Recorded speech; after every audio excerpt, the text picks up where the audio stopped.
Next question, the member for London North Centre. Speaker, my question is to the Premier.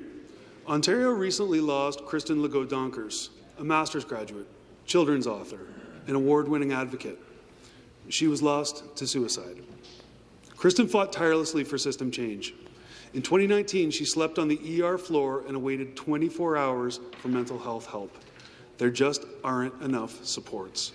Her obituary reads, "After years of battling her own demons, along with the bureaucracy of our mental health care system, the system that she fought so passionately for failed her. The current lack of mental health supports in my community is hurting everyone. The CMHO states that children under 18 wait as long as 2.5 years to receive mental health treatment. How is that possible in Canada's richest province?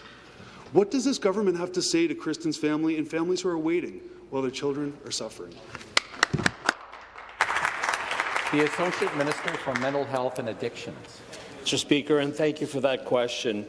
Clearly, prior to having the pandemic in the province, we've seen that there was a crisis with mental health and addictions, and that's why our government, under the leadership of Premier Ford, worked and created the Roadmap to Wellness, agreeing to invest $525 million annually over 10 years for a total of $3.8 billion to create the very system that's missing. And that system, Mr. Speaker, is not only to look after adults, but after children, our seniors. It's a continuum of care. It looks at the different during the lifespan, different ages, and ensures that there are supports for them. It's a program that looks at creating connections between different communities and creating the continuum of care that's required for them, whether it's addictions or mental health care supports. In addition to that, it's culturally sensitive.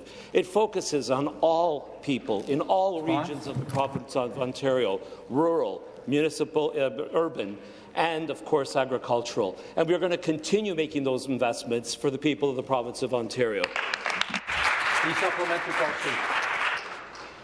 Thank you, Speaker. Respectfully, through you, Speaker, to the member, funding over 10 years won't help Kristin. My question is back to the Premier.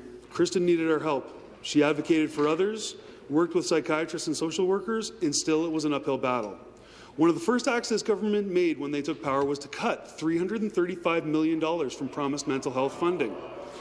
Dr. Jared Berman, a child and adolescent clinical psychologist in my riding, shared with me, a youth in our area sought mental health counselling, but walk-in services had a different person every time. No continuity of care, no relationship of trust, the cornerstones of good mental health care. Lucky that this individual had partial parental benefit coverage, they were told a minimum of a 6-month wait, but more than likely a year.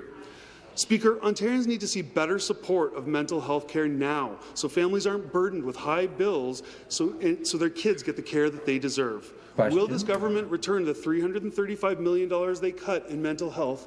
Yes or no? Great.